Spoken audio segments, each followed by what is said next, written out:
Nous démarrons le shiur Bezrat Hashem. Nous sommes Parashat Haremot Kedoshim, jeudi 6 Iyar 5783, 27 avril 2023. Le sujet que nous allons traiter Bezrat Hashem sera les trois piliers de l'univers, les trois piliers sur lesquels le monde tient. Dans cette paracha de Haremot, qui est une des deux parachiotes que nous allons lire Shabbat, parce qu'il y a Haremot et Kedoshim. Comme son nom l'indique, on parle, hélas, de mort. Haremot Bene Aaron. Les Chachamim disent qu'il y a une allusion dans ces deux parachiotes. En réalité, il y a trois parachiotes qui se suivent à Haremot, Kedoshim, et la semaine prochaine, nous allons lire Emor. Le Chachamim nous donne une allusion dans ces trois parachiotes que à Haremot, que Dieu en préserve, une fois qu'un homme s'en va de ce monde, Kedoshim Emor dit que cet homme est Kadosh. Qu'est-ce que cela signifie? Lorsqu'un homme quitte le monde, c'est fini, on n'a plus le droit de parler du mal de lui. Il a fait ce qu'il a fait dans sa vie, on n'a pas le droit de parler du mal. Et le Shulchan Aruch rapporte dans la halachot de Yom Kippourim que Chachamim ont fait ce qu'on appelle Herem HaKadmonim, une mise en quarantaine contre celui qui parle du mal d'un iftar. Une fois qu'un homme est iftar, c'est fini. Et c'est ça l'allusion qui a marqué dans ces trois parachiotes, le nom des parachiotes, à Haremot, après le décès, Barminan, Kedoshim est mort, dit qu'il est Kadosh, ne parle plus de mal. Et nous voyons dans plusieurs Gemarot, la Gemara dans Brachot, dans Shabbat, que des gens qui ont parlé du mal d'un iftarim, et il leur arrivait des malheurs terribles. Il y a des gens qui ont perdu leur vie parce qu'ils ont parlé du mal d'un iftar. Donc, faire très attention. Pas parler des iftarim. La paracha ici nous dit Vadaber Adonai El Moshe. Hachem parla à Moshe. Haremot Shene Bene Aaron. Après le décès des deux enfants de Aaron. Bekorvatam Lifne Adonai Vayamutu. En s'approchant de Hachem, Vayamutu, ils en sont morts. Le Midrash, dans plusieurs endroits, il y a ici dans la paracha de cette semaine de Haremot et dans la paracha de Shmini, nous parle des raisons pour lesquelles les enfants de Aaron sont décédés. Vous savez, il y a quelque chose qui m'intrigue et qui m'interpelle, c'est qu'il y a moins d'un mois, en Eretz Israël, il y a eu des attentats terribles. Et dans 3 attentats, il y a eu 3 couples de frères et sœurs qui sont partis. Le premier, c'était les 2 enfants qui allaient à Ramoth. 2 petits garçons, 2 frères.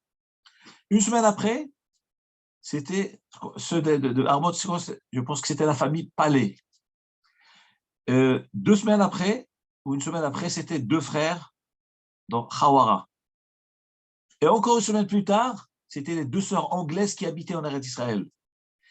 Et quand j'arrive à cette paracha Haremot, de Haremot, où nous voyons le décès des enfants de Aaron, vraiment ça me choque, ça m'interpelle, le décès de 2 frères, en même temps, ensemble.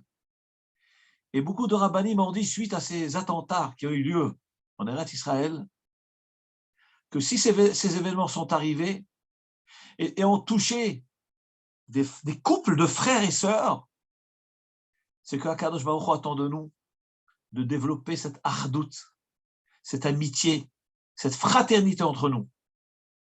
Et quand Akadosh Baruch Hu il prend des tzadikim, des gens qui sont morts parce qu'ils étaient juifs. Et nous devons tirer un grand moussard de cela. Et ce n'est pas par hasard que cette semaine, on parle de Haremot Bene Aaron, le décès des enfants de Aaron, les 2 frères de Aaron à Cohen, les 2 enfants, frères entre eux, Nadav et Avihu, enfants d'Aaron. Le Midrash nous rapporte plusieurs raisons pour lesquelles ses frères sont partis. Une des raisons, il est rapporté dans le Midrash, dans Torah de Kohanim, au nom de Rabbi Yossi Aglili, c'est parce que ces deux frères, lorsqu'ils ont vu l'émanation de lumière, de Kedusha, de Shrina, qui a rempli le temple, le Mishkan pour la première fois, parce que n'oublions pas que le décès de ses frères a eu lieu à la première utilisation du Mishkan. C'était Rosh Chodesh Nissan. C'était le 8e jour des Milouim, lorsque Moshe Rabbeinu a fait pour la première fois des korbanot, des sacrifices dans le temple. Il y a eu une kedusha extraordinaire, et la Torah nous dit que Moshe Rabbeinu a approché des sacrifices sur le misber, sur l'autel, et un feu est descendu du ciel et a consumé ces corbanotes-là, ces sacrifices. Donc c'est une révélation extraordinaire de la présence divine dans cet endroit-là. Et suite à cela,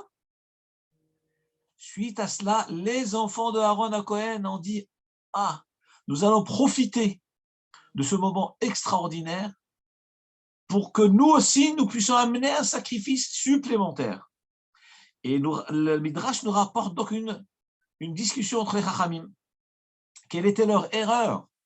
Lorsque nous voyons une révélation telle, Hashrat Hashrina, dans le Mishkan, alors on est tous entraînés, élevés, et on veut faire quelque chose pour manifester cette révélation-là.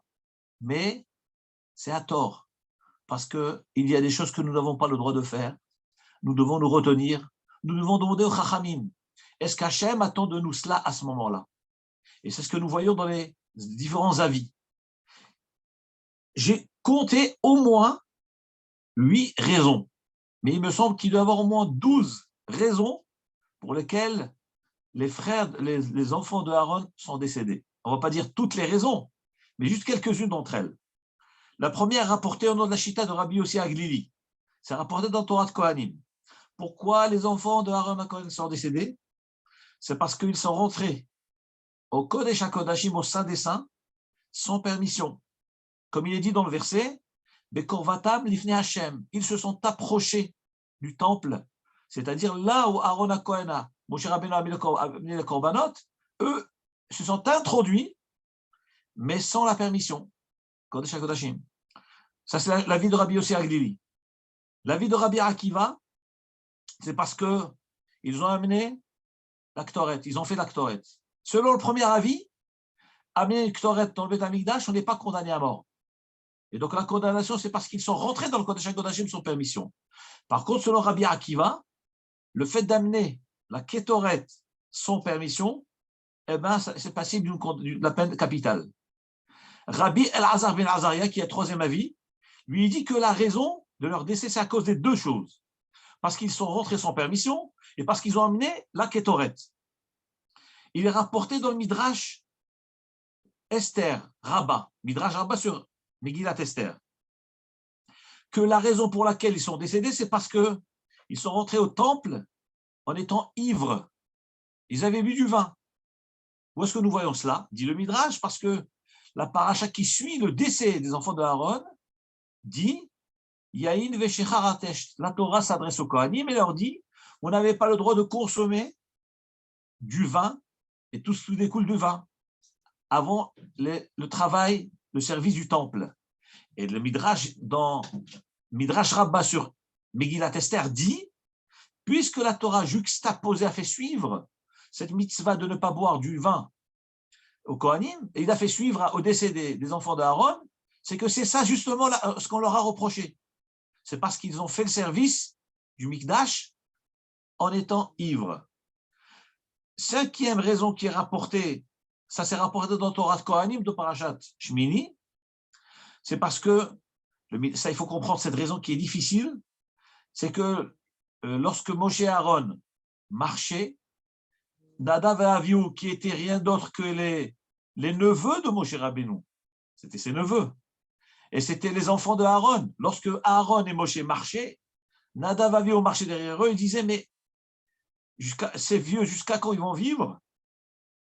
On attend qu'ils partent pour que nous puissions prendre leur place, leur rôle. Ça, il faut comprendre comment se fait-il que Nadav avait, on peut dire ça sur Moshe Rabbeinu qui est l'oncle et sur Aaron qui est le père. Et nous dit le Midrash dans Torah de Kohanim, parce qu'ils ont parlé ainsi, Hakadosh Baruch Hu leur a dit quoi? Parce que Moshe et Aaron sont vieux, vous pensez qu'ils vont partir avant vous? Eh bien, vous allez partir vous avant eux. Et c'est ce qui s'est passé malheureusement. Et des fois, ça arrive à l'homme d'être contrarié par telle ou telle personne ou par tel rave. Et au fin fond de notre esprit, on a mis une mauvaise pensée sur tel ou tel dirigeant, tel Talmid Chacham. Et Shalom, le risque est très gros, faire très très attention, comme nous voyons cette histoire. La sixième raison qui est rapportée, ceci est rapporté dans Masechet Eruvin, Daf Samer Gimel Amud Aleph, ainsi que Masechet Yoma, page 53 côté A, Nun Gimel Amud Aleph, nous dit la Gemara, parce que les enfants de Aaron ont été moré hora'a bifne rabam, ont tranché une loi devant leur maître Moshe Rabbeinu. Quelle était la loi? Il est marqué que le feu est descendu du ciel. Et Nadav et Avihu dit, bien que le feu est descendu du ciel, eh ben c'est une mitzvah d'amener du feu d'un hédiot. Bien que le feu est descendu du ciel et qui a brûlé le korbanot, il faut savoir qu'il y a une mitzvah que le Kohen lui-même doit rajouter du feu. Et d'où le Midrash tire cela, d'où la Gemara tire cela, parce qu'il y a marqué Venatenu bene Aaron à Kohen esh ala misbeach. Et les enfants d'Aaron à Kohen mettront le feu sur le misbeach. Et nous dit la Gemara dans Masechet Eruvin et dans Masechet Yoma que les enfants d'Aaron, en rajoutant cette précision que à savoir que bien que le feu est descendu du ciel et qu'il n'y a pas besoin de feu supplémentaire pour brûler les sacrifices. Et nous savons même très bien que au Beth Amikdash et dans le Beit Rishon, il y avait le feu Esh Min HaShamayim, le feu du ciel qui brûlait tout le temps sur le Mizbeach. Mais malgré tout, il y a une mitzvah que le Kohen rajoute des braises, rajoute du feu. Et cette loi, les enfants d'Aaron l'ont dite, et ils l'ont dite en présence de Moshe Rabbeinu. Or, nous avons une halakha qui dit More halakha bifnei rabbo chayav mita. Celui qui tranche une loi, qui exprime une loi devant le maître, il est passible de la condamnation de la peine capitale. D'ailleurs, la Gemara elle-même le raconte, c'est rapporté dans Torah de Kohanim, qu'il y avait un rav qui s'appelait Rabbi Eliezer ben Horkenos. Et ce rav-là, qui est un grand Talmid Chacham, à l'époque des Tanaïm, il avait un élève qui est venu et qui a tranché une loi devant lui. Et on sait que Rabbi Eliezer ben Horkenos, c'était le rav de Rabbi Akiva. C'est le rav de le grand Rabbi Akiva. Et un élève est venu devant Rabbi Eliezer ben Horkenos, et il a dit une halakha. Le rav a tremblé. Rabbi Eliezer ben Horkenos a tremblé. Il s'est tourné vers sa femme qui s'appelait Imma Shalom, elle s'appelait, la femme de Rabbi Eliezer ben Horkenos. Il lui dit, ma chère femme, malheureusement, cet élève ne va pas finir son année. Et le Chachamim, l'Agma nous dit, c'est ce qui s'est passé. C'est ce qui s'est passé. Cet élève n'a pas fini l'année. Et l'Agma a dit, les Chachamim ont demandé à Rabbi Eliezer ben Horkenos, et sa femme aussi lui a demandé, mais tu es Navi, tu es prophète, comment tu sais? Comment tu savais que cet élève, Chas v'Shalom, allait partir? Il dit, parce qu'on a une Kabbalah, mais à voter nous. Nous avons une Kabbalah, nous avons reçu par tradition que celui qui est moré halacha bifnei rabo, celui qui tranche une loi devant son maître, il est chayav mita. Et comme j'ai vu qu'il a tranché une loi devant moi, ça a déclenché cette loi, ce phénomène qui est, chas v'shalom, passible de la peine capitale. Et c'est ce qui s'est passé. Ça, c'est la septième raison, et c'est ce qui s'est passé avec les enfants d'Aaron aussi, parce qu'ils ont tranché cette loi que même un Kohen simple doit rajouter, c'est une mitzvah de rajouter des flammes sur le misbeh, bien qu'il y avait le feu qui descendait du ciel. Septième raison qui est rapportée dans Torah de Kohanim, Parashat Shmini, le Midrash dit que lorsque Nadav et Avihu ont vu les sacrifices qui étaient sur le Mizbeach, alors ils ont dit, mais ces sacrifices-là, il faut du feu pour les brûler. Un plat, il ne peut pas cuire si on ne met pas le feu dessus. Alors ils ont été chercher du feu pour mettre. Ça veut dire qu'ils se sont exprimés d'une manière apparemment méprisante en comparant le sacrifice à des plats cuisinés. Un plat cuisiné, il a besoin de mettre le feu pour qu'il brûle. Donc le sacrifice a besoin aussi de feu. Et pour ces paroles-là, nous dit le Midrash, il leur est arrivé ce qui est arrivé. Le Zohar à Kadosh rapporte une 8e raison, c'est parce que Nadav et Avihu étaient célibataires. Ils n'étaient pas mariés, n'avaient pas de femme, n'avaient pas d'enfant. Et un homme qui n'est pas marié ne peut pas faire le travail, le service du temple, ne peut pas amener des corbanotes. Et eux n'étaient pas mariés. Et nous savons très bien ce que le Zohar Kadosh il dit, qu'un homme, tant qu'il n'est pas marié, il ne s'appelle pas entier, pas le gars des Barnaches. Il est considéré comme une moitié d'humain. Lorsqu'il se marie, il s'appelle Barnache Shelim. Il devient un homme entier, complet. Et eux n'étaient pas mariés, donc ils étaient inaptes au service. Et c'est pour cette raison-là qu'il leur est arrivé ce qui est arrivé. Ça, c'est les raisons rapportées. En tout cas, nous voyons de là la gravité. Et suite à tout cela, qu'est-ce que Akadosh Baruch Hu dit à Moshe à transmettre au Kohanim? Regardez ce qu'il lui dit. Suite à cette catastrophe de ces deux frères qui sont partis, Hachem dit à Moshe, parle à Aaron, son frère, Ve'al yavo bechol et el Kodesh. Il ne doit pas venir à tout moment à Kodesh, au Kodesh HaKodashim. C'est un lieu redoutable, le Beth Amikdash, le Kodesh HaKodashim qui est le lieu le plus sacré de l'univers.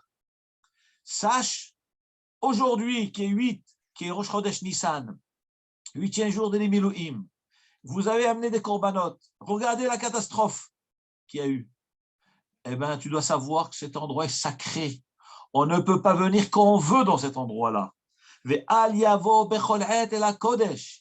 ne doit pas venir à tout instant. Des fois, on se dit, je suis très proche du roi. J'ai envie d'aller rendre visite au roi. Mais on ne peut pas rendre visite au roi comme on rend visite à un ami. Un roi, c'est un roi. Il y a la noblesse du roi. Il y a le protocole du roi. On ne peut pas venir au Beth Amikdash quand on a envie. Je suis enthousiasmé, j'ai envie de venir faire un cadeau. Eh bien, pas à tout instant, on peut venir voir le roi. C'est ce que la Torah nous dit. Ça fait partie du kavod du Meler, du kavod du roi. On ne peut pas prononcer le nom du roi comme on veut. On doit dire Sa Majesté, Son Altesse. Le nom d'Hachem, on ne peut pas dire Baruch Ata, Yud-Ke, Vav-Ke. On n'a pas le droit de prononcer le nom de Hachem, on dit Adonai. Mais dans les mots, c'est pas écrit, il n'y a pas marqué Ado et Naï, il y a marqué Yud-Ke, Vav-Ke. Parce qu'on ne peut pas prononcer le nom du roi. On ne peut pas le prononcer parce que le prononcer, c'est le banaliser. Le roi est un roi, le roi des rois. Le seul moment et dans le seul endroit dans lequel on prononçait le nom de Hachem, Yud, Ke, Vav, Ke, comme il s'écrit, c'est dans le Kodesh, dans le Beth Amikdash, le Kohen Gadol, lorsqu'il faisait la Avoda de Yom HaKippurim. Nous savons très bien, lorsque le Kohen amenait les korbanot, il disait, qu'est-ce qu'il disait? Au moment où il amenait les sacrifices, il disait ce que nous disons nous le jour de Kippour, Kibayom Hazé. Donc lui il s'adresse au peuple et il dit au peuple ce jour-là de Kippour, au peuple qui était au Beth Amikdash. Il disait Kibayom Hazé, car ce jour-là, Yechaper Alechem, il va vous pardonner, Letaherchem, pour vous purifier. Mikol Chatotechem, de toutes vos fautes. Lifne Adonai Titharu. Lorsqu'il disait Lifne Hachem, il disait pas comme nous on dit Adonai. Il disait Lifne Yud Ke Vav Ke.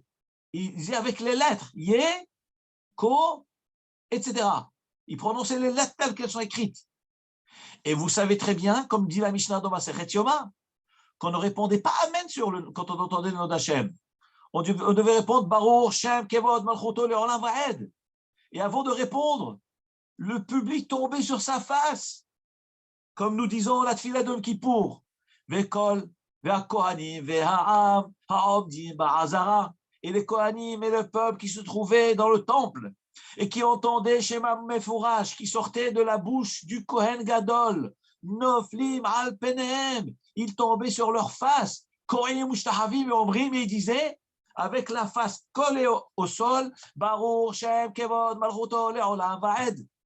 Et c'est exactement les mots de la tfila que nous disons le jour de Kippour. C'est-à-dire que la Kdusha du nom de Hachem, la Kdusha du roi, le nom du roi, c'est quelque chose qui est au-delà de tout. Donc vous comprenez bien qu'on ne peut pas venir à tout instant au temple quand on a envie, qu'on est enthousiasmé, on a envie de faire un cadeau. Non, ce n'est pas à tout moment. Et c'est ce que Hachem a dit à Moshe Rabbeinu de transmettre à Aaron. Qu'il n'y vient pas tout instant au Kodesh. Mi bet la parochet, de l'autre côté du rideau. Parce qu'il y a ce qu'on a dans le Beth Amikdash, il y a ce qu'on appelle le Kodesh. C'est la première salle où il y avait la menorah et le Mizbeach, la Ktoret. Et ensuite, il y avait le Kodesh, il y avait le rideau. Et de l'autre côté du rideau, il y avait ce qu'on appelle le Aaron, c'est le Kodesh HaKodashim, le Saint des Saints. Et lorsque nous sommes, si vous voulez savoir où se trouve le Kodesh HaKodashim, eh bien, il est à l'ouest. Et lorsque vous êtes face au Kotel HaMa'aravi, lorsque vous allez à Yerushalayim, très bientôt on ira tous ensemble, Be'ezrat Hashem, avec la reconstruction du Beth Amikdash et la venue de Mashiach, on va prier devant le Kotel. Mais vous savez que le Kotel, c'est le dos du Kodesh HaKodashim, puisque le Kotel s'appelle Kotel Ma'aravi, le mur de l'ouest. L'ouest de quoi? Parce que vous avez au fond de l'est, à l'est c'est le Mizrach, et le Kodesh HaKodashim était totalement à l'ouest du Beth Amikdash, du Mishkan, du Beth Amikdash. Donc le Kodesh HaKodashim, c'est le lieu le plus proche du Kotel. Donc lorsque nous prions face au Kotel, nous, c'est vrai, nous prions vers le sens de l'est en réalité. Lorsque vous êtes face au Kotel, vous priez vers l'est. Mais pourquoi il s'appelle Kotel HaMa'aravi?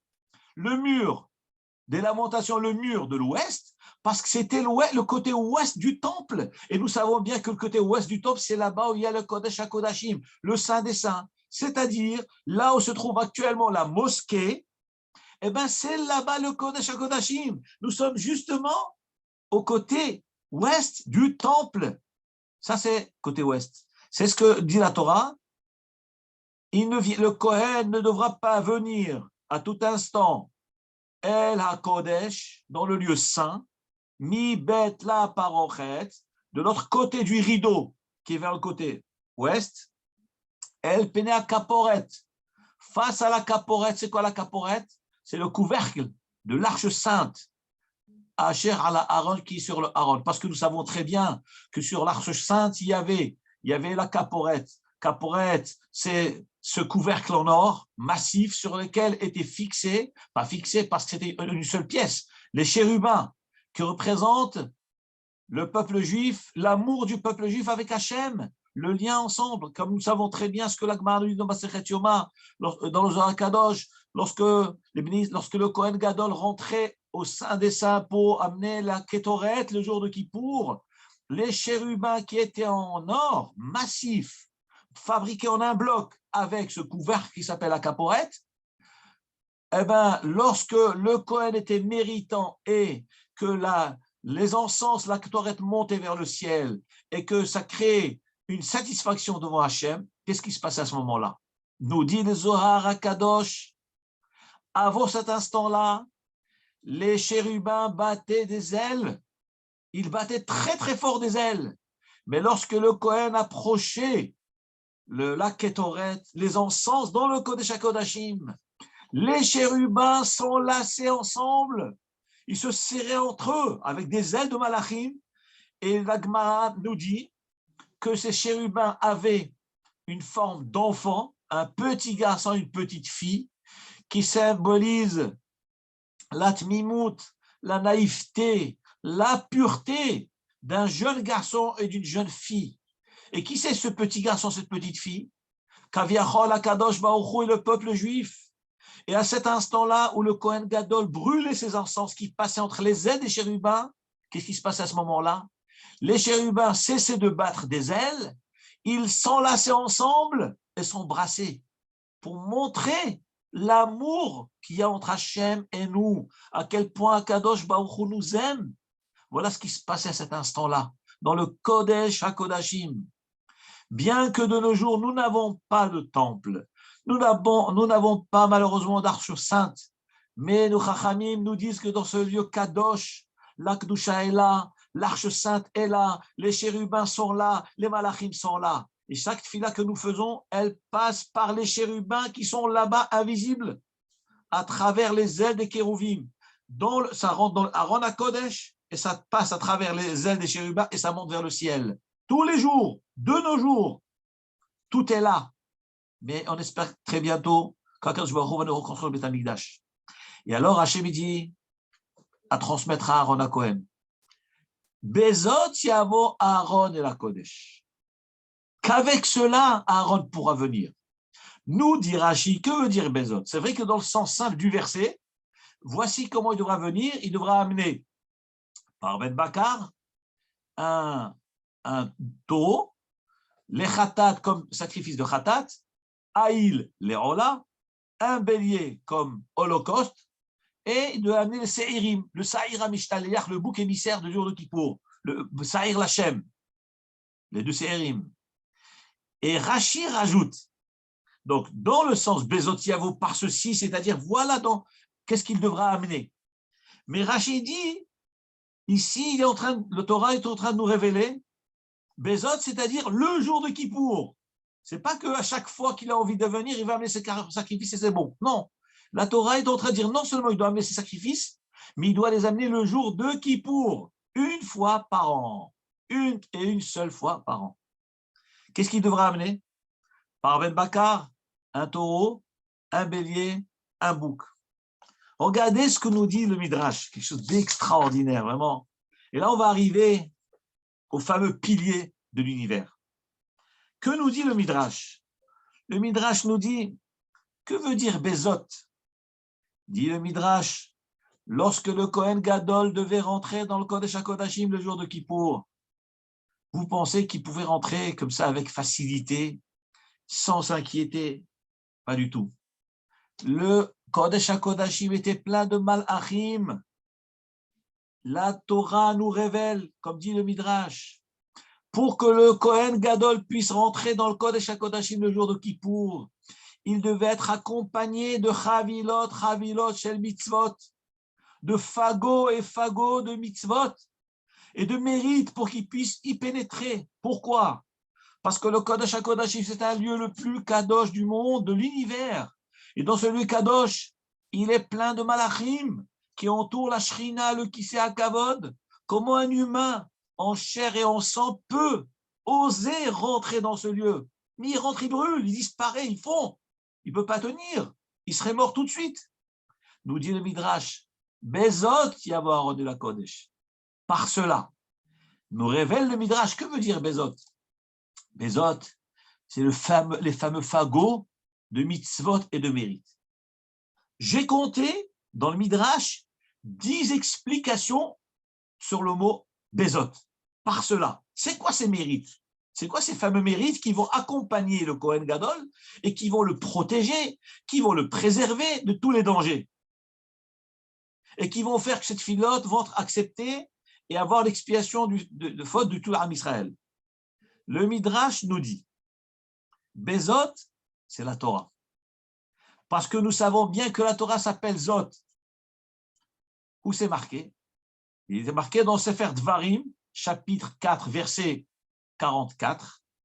Vezot ha-Torah asher sa Moshe lefnei bnei Israël. C'est d'ailleurs le verset que nous lisons lorsque nous levons la Torah. Chaque fois que nous levons Shabbat et lundi, jeudi. Nous disons Vezot ha-Torah. C'est un verset, c'est un pasouk. Ceci est la Torah que Moshe Rabbeinu a amenée par Israël. Et bien, nous dit le Midrash, lorsqu'il est marqué Bezot Yavo Aaron et la Kodesh. Par cela, c'est quoi cela? C'est Zchut ha-Torah Kedosha, le mérite de la Torah qui est notre défense, qui est notre force. Dans Pirkei de Rabbi Eliezer, il est rapporté que lorsque le béni Israël était à Har Sinaï, au moment du don de la Torah, eh ben, dès qu'Hashem a dit Anochi Adonai Elohecha, Lo yelecha elokim acharim al panai, parcha nishmatam, leur âme a quitté leur corps. L'âme a quitté leur corps. On s'est retrouvé avec des monticules de morts. Tous les Israéliens étaient morts. Nous dit le Pirkei de Rabbi Eliezer, la Torah s'est tournée vers Hachem. Il lui a dit, maître du monde, Mais à qui tu donnes la Torah? À des morts? D'abord, on s'est marqué qu'ils sont morts. Eh bien, il dit dans Shir HaShirim, Shlomo HaMelech nous révèle Beruach HaKodesh. Qu'est-ce qu'il dit le Pasuk? Nafshi yatsea bedabero, bikashiu velo matzatihu, kirati velo anani. David Shlomo HaMelech, il dit dans Shir HaShirim que nous allons lire demain soir. Nous avons une minhag sfaradim de lire Shir HaShirim. Nous allons dire demain, Nafshi yatsea bedabero. Mon âme est sortie bedabero lorsqu'il a parlé. De qui il s'agit? De quoi il s'agit? Nous dit le Midrash, Am Israël parle et dit, mon âme, moi, peuple juif, est sorti de mon corps. Lorsque lui, Hachem a dit, Anochi Hachem Elokecha. Lorsque Hachem a parlé, l'âme a quitté le corps. Nous dit Pirkei Rabbi Eliezer. À cet instant-là, la Torah s'est levée comme une kala, comme une princesse, comme une reine. Et elle s'adresse à Hachem, il dit, maître du monde, mais à qui tu donnes la Torah? À des morts? Alors, il faut le faire revivre. Akadosh Baruch Hu a fait descendre la rosée de résurrection, Tal Shel Tichia, de résurrection des morts, comme il va y avoir Be'ezrat Hashem très bientôt. Akadosh Baruch Hu, il va faire, quand Mashiach va venir très bientôt, il va faire descendre Tal Shel Tichia, la rosée de résurrection pour relever tous les niftarim. Et nous allons retrouver nos proches, nos grands-parents, nos parents, et vivre et chanter avec eux et dire Ze Eli Venveu, et montrer Hachem du doigt, comme la Gemara a dit. Et alors, le Targum, le Midrash, le Pirkei Rabbi Eliezer, il dit, c'est ce que le Pasuk dit dans Tehilim. Torah Hashem temima meshivat nafesh. C'est vrai que nous connaissons ce chant-là. Torah Hashem temima, on chante. Ce verset, c'est un verset de Tehilim. Torah Hashem temima meshivat nafesh. Edut Hashem ne'emana mahkipat feti. C'est le Pasuk de Tehilim. Dit le Pirkei Rabbi Eliezer. Qui a dit cette parole? Eh bien, c'est un honneur, c'est des éloges que nous disons à la Torah, à cette kala extraordinaire qui s'appelle la Torah. Qu'est-ce que nous disons d'elle? La Torah de Hachem est temima. Elle est parfaite. Pourquoi elle est parfaite? Meshivat nafesh. Alors, le sens que nous connaissons de Meshivat nafesh, ça veut dire réconforte l'âme. La Torah nous réconforte. Quelqu'un qui est triste, il étudie la Torah, ça lui donne de la simcha. Un endeuillé n'a pas le droit d'étudier la Torah parce que la Torah lui donne de la simcha. Ça, c'est le sens simple. Donc, la Torah est parfaite à tel point qu'elle réconforte l'homme. Mais Rabbi Eliezer Agadol, il dit dans Pirkei Rabbi Eliezer, que veut dire Meshivat Nafesh? Meshiva, traduction textuelle des mots. Elle rend l'âme. Torah Adonai Temima, la Torah de Hachem est parfaite. Pourquoi? Parce que Meshivat Nafesh, elle a ramené l'âme, elle a redonné la vie. À qui? Au peuple juif au moment du don de la Torah. Donc, véritablement, elle a redonné la vie au peuple juif, comme nous voyons dans le Midrash. Et bien, c'est ce qu'il dit le Midrash ici. Bezot yavo Aaron et la Kodesh. Par cela, qui c'est Zot? Zot à Torah. Il rentre avec un drapeau. C'est quoi mon drapeau? C'est quoi ma force? C'est quoi mon arme? La Torah. Voilà ce que je lève, voilà ce que je montre au monde. Je représente qui? Moi, la Torah. Je suis représentant de la Torah. Je suis un délégué, je suis un ambassadeur de la Torah. Il faut que les gens voient sur moi l'amour de la Torah, le respect de la Torah, le respect de Talmidei Chachamim. Voilà ce que nous dit le Midrash. Bezot yavoir la Kodesh. Par quelle route il va se battre contre les Malachim pour rentrer, comme Moshe Rabbeinu a fait lorsqu'il montait au mont Sinaï. La Gemara nous dit dans le traité de Shabbat, Daf Pechet, Pezaïn Pechet, Moshe Rabbeinu il était monté pour chercher la Torah, les Malachim ont failli le brûler. Et il dit à Hachem, Hachem, je t'en supplie, sauve-moi. Ils vont me brûler avec le feu, avec leur feu, le feu qui sort de leur bouche. Et les Malachim eux-mêmes, c'est du feu. Alors, Akadosh Baruch Hu, la prêtologie, lui a dit, réponds-leur. Bon, et toute une discussion, qu'est-ce qu'il a répondu? Que la Torah, est-ce que chez vous, parce que les Malachim ne voulaient pas que la Torah descende dans le monde, ne voulaient pas que la Torah aille chez les humains. Moshe Rabbeinu s'est défendu. En tout cas, il faut que les Malachim cédaient du feu. Bisrout la Torah, c'est comme ça que le Kohen arrive au Kodesh HaKodashim. Deuxième Midrash, continue, deuxième raison, que veut dire Bezot Yavo? Par le mérite de Mila. Parce qu'il est marqué dans la mitzvah de Mila, dans Bereshit, Zot Beriti. Akadosh Baruch Hu, quand il a parlé à Avraham Avinu, il a dit ça c'est mon alliance. C'est quoi l'alliance? C'est Brit Mila. Le Kohen Gadol, il rentre au Kodesh HaKodashim, il est circoncis. Il dit Hachem, mais regarde, j'ai fait la mitzvah que tu m'as ordonné de faire Brit Mila. Un juif qui est circoncis, quand il marche dans la rue, il doit se dire, mais merci Hachem, je suis accompagné de la mitzvah de Brit Mila. La Gemara nous dit dans Maseret Eruvin que lorsque David Amelech est rentré prendre son bain, Chal Shadato, il était découragé, il a dit, oh là là, je suis tout nu, j'ai aucune mitzvah, comment je peux me détacher des mitzvot?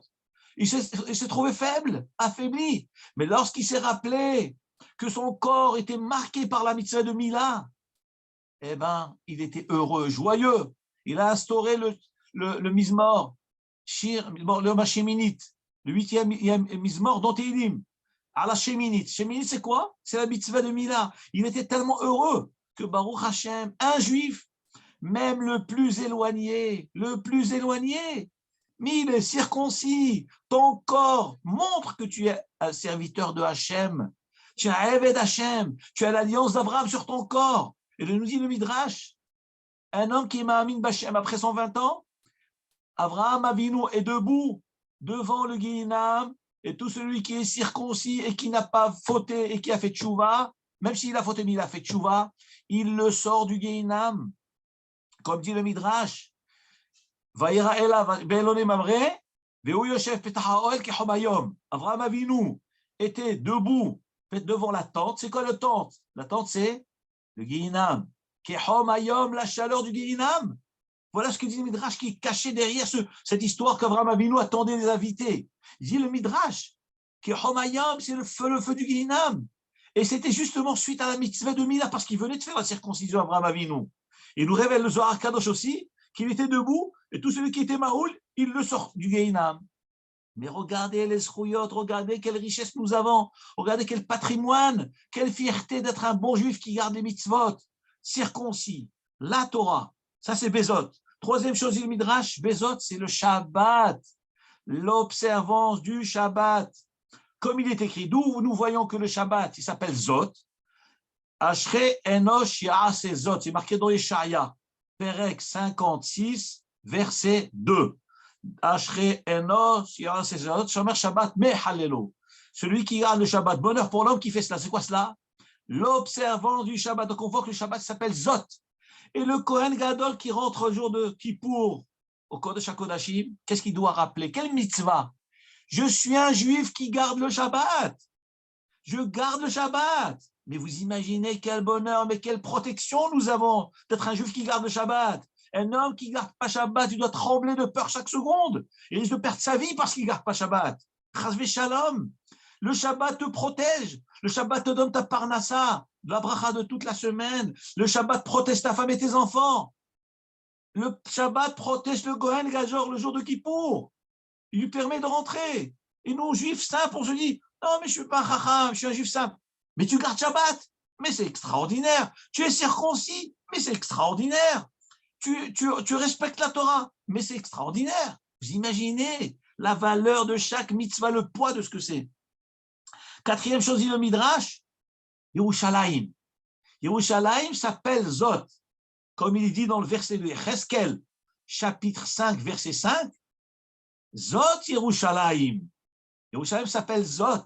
Et lorsqu'il rentrait dans le Beth Amikdash, il disait à Hachem, je suis à Jérusalem. Le mérite Jérusalem, qu'est-ce que ça veut dire? Ça veut dire qu'un juif, toute sa vie, il ne doit pas oublier Jérusalem. Srirat Yerushalayim Tibane Vedikonen. Même si on habite à Genève, à Aix-les-Bains, Marrakech, n'importe où au monde, à Paris, tu n'oublies pas Yerushalayim. Jamais, jamais. Le srout, je suis appartenant à Jérusalem, appartenant, attaché avec amour, Koré Am à Yerushalayim. C'est ça ce qui est marqué, Zot Yerushalayim. Ça c'est Yerushalayim. Et c'est pas pour rien qu'il y a une mitzvah, après la tfila, tous les jours, de dire les 10 rirot, les 10 souvenirs. Et un des souvenirs, c'est quoi? Zrirat Yerushalayim Tibane Vedikonen. Ce souvenir de Jérusalem. Elle s'appelle Zot. Et le Kohen, il est là-bas, à Yerushalayim, il rentre au Beth Amikdash, au Kodesh HaKodashim, il dit Hachem, souviens-toi, je suis à Jérusalem. Je suis attaché à Jérusalem. Sauve-moi, protège-moi. C'est magnifique. Et encore, je vais passer rapidement. Les Shvatim s'appellent aussi Zot. Lorsqu'on rentre, le mérite des Shvatim nous accompagne. Le Yehuda, Zot, c'est aussi Yehuda, parce qu'il est marqué dans le pasuk Vezot Yehuda, Vayomar. Yehuda aussi s'appelait Zot. C'est quoi le mérite de Yehuda? C'est quoi? Nous dit la Gemara, pourquoi on s'appelle Yehudim? Pourquoi on s'appelle juif? Yuden. Parce qu'en hébreu, Yehudi, ça vient du mot Yehuda. Et la Gemara, dans les traités de Sanhedrin, nous dit que Yehuda, Hoda Velo Bosh, il a reconnu son tort avec l'histoire de Tamar. Il a dit Mimeni, c'est de moi. Il a reconnu sa faute. Et les Yehudim, nous, le peuple juif, nous reconnaissons notre tort. Pourquoi? Parce que nous sommes descendants d'Yehuda, à tel point que cette chose est tellement forte que nous caractérisons Yehuda. Le srout de Yehuda qui a reconnu, eh ben, le peuple juif s'appelle Yehudim. C'est des gens qui reconnaissent la vérité. Nous sommes attachés à la vérité, au Emet. Et ça, Yehuda, on dit Hachem, on est descendants de Yehuda. Zot encore, dit le Midrash Israël. Israël s'appelle aussi Zot. Comme il est marqué, Zot komater dam taletama. Ça c'est marqué dans Shirachirim. Le peuple juif est comparé à un tamar, à un palmier. Et Chazak Tami, qui est parmi nous, qui est en train de nous écouter parce que ton nom, il figure dans Shirachirim. Tami, Tamar, Zot komater dam taletama. Porter ce nom, Tami, Tamar, c'est porter le nom du peuple juif. Parce qu'Am Israël s'appelle Tamar, s'appelle le palmier. Et le Kohen Gadol, le jour de Kippour, il rentrait avec cette image d'appartenance à ce peuple. Et il dit Hachem, mais Hachem, j'ai peur de ces malachim. Alors par le mérite de ceux qui m'envoient, qui m'envoie? Israël. Après, Bisrout la Trouma, Bisrout les Maasrod, Bisrout les Korbanot. Tout cela, c'est Zot, ça s'appelle Zot. Et enfin, nous dit le Midrash, Bisrout, Menaché Ephraim. Lorsqu'il rentrait, aussi, c'était accompagné, évoquer le mérite de Menaché Ephraim. Qui c'est Menaché Ephraim? C'est les enfants de Yosef. Mais comment évoquer leur zochut des enfants de Yosef? Parce que Kohen Gadol portait sur ses épaules 2 diamants, 2 pierres précieuses, Avne Shoham. Et Avne, 2 pierres qu'il avait sur ses épaules, sur les épaulettes du pectoral, du tablier qui était en dessous du pectoral, il y avait donc 2 pierres précieuses. Ménaché, et ces 2 pierres précieuses symbolisent Ménaché et Ephraim. Quel rapport les 2 pierres précieuses et Ménaché et Ephraim? D'abord, il faut savoir que sur ces pierres précieuses étaient gravées, sur chacune, et gravées 6 noms de Shvatim. 6 à droite, 6 à gauche. Alors que sur le pectoral, le Choshen, il avait 12 pierres et sur chacune, il y a un nom d'un Shevet. Mais malgré tout cela, les 2 pierres qui étaient sur ses épaules représentaient, c'est vrai, les 12 Shvatim, 6 à droite, 6 à gauche, mais c'était le symbole aussi de Ménaché Ephraim. Pourquoi? Parce que Ménaché Ephraim était comparé au Shoham. Shoham, c'est une sorte de pierre précieuse qui s'appelle Shoham. Et cette pierre précieuse, on la trouve en Égypte, dans le Nil. Comme il est marqué dans le verset, Pishon, Vehu Yehor Mitzrayim. La pierre précieuse qui s'appelle Shoham, elle vient du fleuve Pishon. Et Pishon, c'est Yehor, c'est le Nil. Mais quel rapport tout cela? Les pierres précieuses, Shoham, qui vient du Nil, et Ménaché Ephraim. Nous dit le Midrash quelque chose d'extraordinaire. Regardez comment on réveille le Srout le jour de Kippour. C'est que, qui c'est les Shvatim qui ont vécu en dehors d'Israël? Les seuls, les 2, c'est Ménaché Ephraim, les enfants de Yosef. Ils sont nés en Mitzraïm, ils ont grandi en Mitzraïm, alors que les autres ont vécu en Eretz Israël. Et le Srout qu'ils ont eu, d'ailleurs, Yaakov Avinu les a bénis, qui reviennent vers Shimon et Yuli. Ces 2 petits-fils sont considérés comme mes fils. Ils deviennent comme des Shvatim. Et d'ailleurs, Ménaché et Ephraim, ils comptent dans les Shvatim, alors que eux, ce n'est pas des Shvatim, c'est des petits-fils, puisque eux, c'est des enfants de Yosef. Mais Yaakov Avinu les a bénis. Il leur a dit, vous êtes considérés comme mes 2 enfants, comme des Shvatim. Pourquoi? Parce que ces 2 petits-fils-là ont vécu en Égypte, dans la Toum'a, les 49 degrés de Toum'a. Ils n'ont pas appris, ils n'ont pas été influencés par la conduite des Égyptiens. Ils sont restés kadosh, saints, sacrés, attachés à leur père et leur grand-père. Voilà pourquoi. Et donc le Kohen Gadol, lorsqu'il rentrait le jour de Kippour au Kodesh HaKodashim, qu'est-ce qu'il disait? Bisrout, Ménaché, Ephraim, les Shohav que j'ai sur mes épaules. Ménaché, Ephraim, qui sont restés fidèles malgré la galoute, malgré la Touma de Mitzraïm. Rappelle-toi de ce Srout. Et en dernier, les Avot et les Imahot. les Avot, Bishchot Avraham, Yitzhak, Yaakov. Comment il rappelait le Zchut de Avot? Parce qu'il devait amener par Ben Baka. C'est quoi par? Comment on voit que le par, c'est Avraham Avinu? Parce qu'il marquait vers la Baka, Ratz Avraham. Avraham Avinu a couru vers le taureau, vers le bétail pour amener aux invités. Donc le par, c'est pour réveiller le mérite d'Avraham. Aïl Leola, le bélier, Leola, c'est quoi? Ça nous rappelle le bélier de Yitzhak. Le Ez, le bouc qu'il devait amener, c'était l'histoire de Yaakov. Lorsque Rivka a dit à Yaakov, Kahli Misham Shene Gedaye Izim, lorsqu'elle voulait que son fils Yaakov prenne la bracha chez Yitzhak, il a dit, va prendre des boucs et déguise-toi avec la peau du bouc et donne à manger à ton père Yitzhak, comme ça il te bénit. Donc on voit que le Ez, c'est le symbole de Yaakov. Nous dit le Midrash, on amène ses korbanot, il a amené ses korbanot pour dire Hachem, souviens-toi des Avot Akadoshim. Maintenant, et les Imaot, eh ben, nous dit le Midrash, c'est, vous savez que dans la Ktoret, elle est composée de 11 samamanim, 11 encens, 11 parfums. Mais dans la Torah, il n'y en a marqué que 4. 4. Il y a marqué Nataf, Shelet, Helbena et Levona. Et toutes les autres parfums, c'est Halakha le Moshe Sinai. Mais dans la Torah, il n'y a marqué que 4 parfums. Et nous savons que les Imahot, elles sont comparées Giv'at al-Levona, à Givaot. Les collines de parfums, c'est Imahot. Donc les korbanot, c'est les Avot. Et les 4 parfums, c'est les Imahot, c'est une mère qui dégage ce parfum de Kedusha. Deuxième Midrash rapporte que les 4 habits que le Kohen Gadol utilisait le jour de Kippour, parce que n'oublions pas que le Kohen Gadol avait 8 habits. 8 habits. Mais lorsqu'il rentrait au Kodesh HaKodashim, au Saint des Saints, il ne pouvait porter que 4 habits. Et les 4 habits, nous dit le Midrash, c'est Keneget, les 4 Imahot, les 4 matriarches. Donc vous imaginez les fagots de mitzvot qui devaient rentrer avec lui. Là, nous allons arriver aux piliers. Qu'est-ce que ça veut dire que les 3 piliers de l'univers? Nous dit la Mishnah dans Pirkei Avot. Écoutez bien. Shimon HaTzadik aya mishirei Knesset HaGdola. Shimon HaTzadik était un des derniers de Knesset HaGdola. Vous savez que Shimon HaTzadik, c'était un Kohen Gadol. C'était un Kohen Gadol. Il vivait à l'époque d'Alexandre le Grand. Et on raconte que les Sidokim, les Minim, ont été racontés du mal contre les Bénis Israël. Ils ont dit à Alexandre le Grand que le peuple juif se révolte contre toi. Il est venu avec son armée pour attaquer Jérusalem. Shimon HaTzadik a entendu cela. Il est sorti avec les Chachamim, il était habillé en blanc.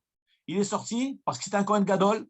Et alors, Alexandre le Grand le voit, donc les Chachamim, et à leur tête, Shimon HaTzadik, face à une armée gigantesque d'Alexandre le Grand, et à leur tête Alexandre. Lorsqu'Alexandre a vu Shimon HaTzadik, il descend de son cheval, il s'agenouille devant lui, et son armée lui dit, mais maître, sa majesté, mais quoi? Tu te prosternes devant un juif? Tu te prosternes devant ce vieillard? Il leur a dit à Alexandre le Grand, sachez que ce vieillard, lorsque moi je suis en guerre, je vois ce vieillard venir, et nous, de notre côté, et c'est lui qui détruit nos ennemis, et c'est grâce à lui qu'on a toujours gagné les guerres. C'est incroyable, c'est Alexandre le Grand qui dit ça, et ça s'est rapporté.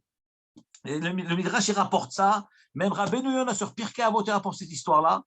On voit le koach de Shimon HaTzadik. Et qu'est-ce qu'il a dit Shimon HaTzadik? Il a dit 3 choses.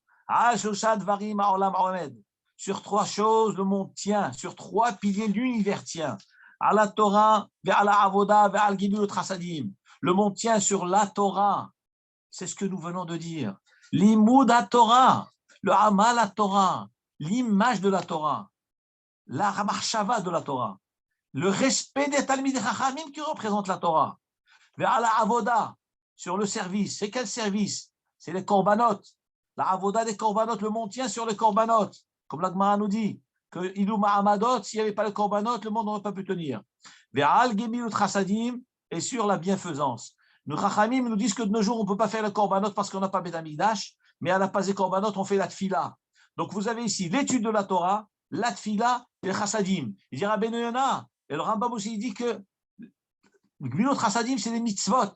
La avoda des mitzvot, atmekayem, chaque chose. Et nous voyons que dans ces 3 piliers que nous dit Shimon HaTzadik, eh bien, tout le judaïsme s'y trouve. Tout est dedans. Si quelqu'un me demande, qu'est-ce que je dois faire maintenant? Je vais faire tchouva. Qu'est-ce que je dois retenir? Comment je dois commencer? Moi, je lui dis, très simple, cette Mishnah. La Torah, tout ce qui est lié à la Torah, tu dois participer à des shiurim, respecter le Talmid Chachamim, t'efforcer dans l'étude, être Mekayem, les mitzvot, avoda, prière, habitue-toi à prier, habitue-toi à te concentrer dans les mots de la tfila, habitue-toi à sentir la présence de Hachem. Je lui dis Hachem, je dis Tamid, la prière. On peut avoir la Torah, mais si on ne prie pas, ou si on parle pendant la prière, à quoi ça sert? C'est Chilul Hachem, quelqu'un qui est un mitracham et qui parle dans la tfila. Il est mezalzel de la tfila, c'est un pilier de la vie du monde. Troisième chose, c'est quoi? Gmilut Chasadim, être un homme d'action. Donc, 3 principes fondamentaux. L'étude de la Torah. Sans étude, on ne peut pas. Il y a des gens qui font plein de mitzvot, mais n'étudient pas, ils ne participent pas à l'étude. On ne peut pas charger les batteries de la Emouna si on n'étudie pas la Torah, que ce soit les hommes ou les femmes. Il faut fixer un moment d'étude, parce que l'étude, c'est ce qui va nous raviver en nous la flamme de la Torah. On a connu des gens dont les parents étaient des grands talmidei chachamim, des tzadikim, mais les enfants étaient détachés de l'étude. Ils faisaient les mitzvot, mais avec les années, eh ben, les mitzvot se perdent. Chez eux, ça s'est perdu. Chez leurs enfants, ça s'est perdu. Et après, tout disparaît. Pourquoi? Parce qu'on ne recharge pas la batterie. Il faut l'imoud à Torah. La émouna et les mitzvot, elles ne peuvent pas tenir s'il n'y a pas d'études. Un foyer où il n'y a pas d'études, où le mari n'étudie pas, le foyer est en danger. Le mari doit impérativement étudier. 1 demi-heure par jour, 1/4 d'heure par jour, le Shabbat, obligé. Il ne faut pas se contenter des mitzvot, il faut être Mekayem, il faut étudier. Et troisième chose, donc on a dit l'étude, avoda cette fila, miut chasadim, être un homme d'action, faire les mitzvot, pas dire d'accord, moi je vais étudier, mais ne me demandez pas de faire Shabbat, je vais étudier, connaître, comme un intellectuel, comme un universitaire. Non, il faut pratiquer, faire du chesed, aider l'autre, faire des mitzvot. Voilà, si vous avez des questions à poser, je vous laisse encore 5 minutes, avec plaisir, je vous écoute.